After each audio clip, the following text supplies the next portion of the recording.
and welcome to FDTV. We are back again with another episode of our daily football show.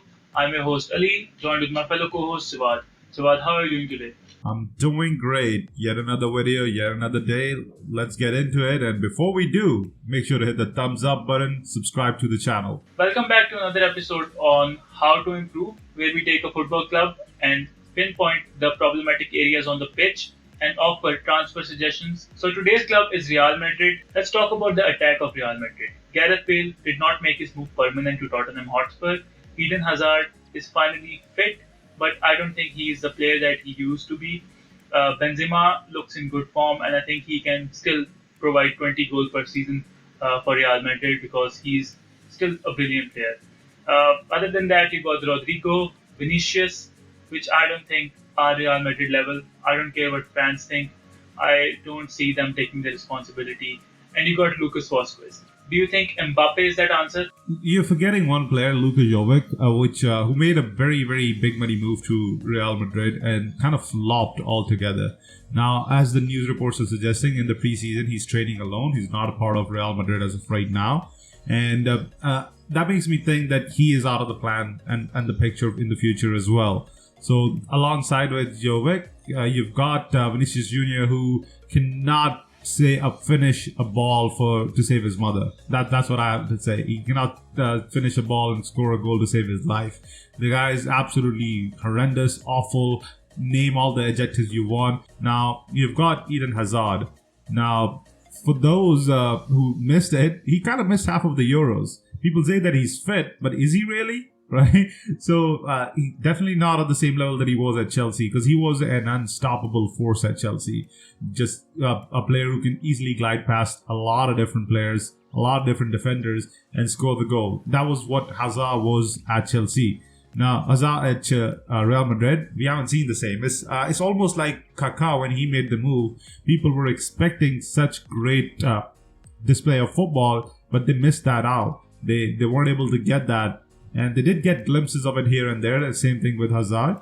But I don't think he has a complete season in him. It's just not fit enough. And he doesn't have the willpower like Ronaldo to be fit enough. He doesn't have the willpower like Zlatan to play at such a high level for such a long time. I think he's made his money and he's about done. Now Benzema, on the other hand, still fighting for a World Cup starting spot for France. So you've got Giroud, who's making a move to Milan, who should be able to put in a good shift, and he's always been trusted in the French national team.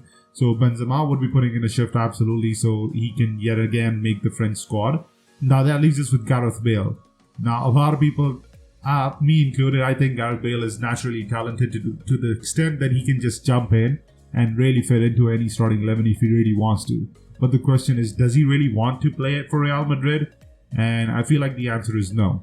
Right, it's always been Wales, golf, and then Real Madrid, and it's probably gonna stay like that. It is, right? So the links of Mbappe, which is something which is very exciting. Do you think that happens? I think Florentino Perez obviously will push for him, and Mbappe hasn't signed a contract with PSG, and PSG have been offering him a contract for the past 1 year.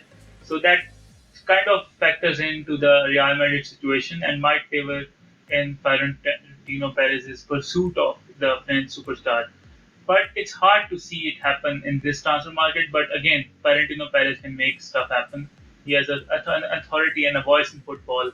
And I think if he talks to Mbappe and offers him a good contract and a good role and makes him the superstar of Real Madrid, the face of the Bernabeu, I think Mbappe can move this summer at the end of the transfer window. We've talked about the team and the squad. Now let's talk about the manager. If you want to sum it up, what are the expectations from Ancelotti this season? A top 3 finish. I don't see them challenging for the title. Barcelona with a rejuvenated Messi, who's under contract again and is not really have anything to worry about, would be feeling sky high. Same thing goes with Atleti, right? They've got Suarez, who's been great, and they possibly will get Griezmann on a swap deal with with Barcelona, right? So if they're able to get Griezmann in, and then they already have probably one of the better squads in Spain right now. Now that makes me think that Atleti and Barcelona are going to be a good enough shout for the top 2. That's what leaves out Real Madrid, because you got to keep in mind Real Madrid hasn't strengthened like Barcelona has, like Atletico Madrid has. Atletico Madrid brought in De Paul, a great a midfielder who's able to add yet another aspect to Simeone's side, which was missing.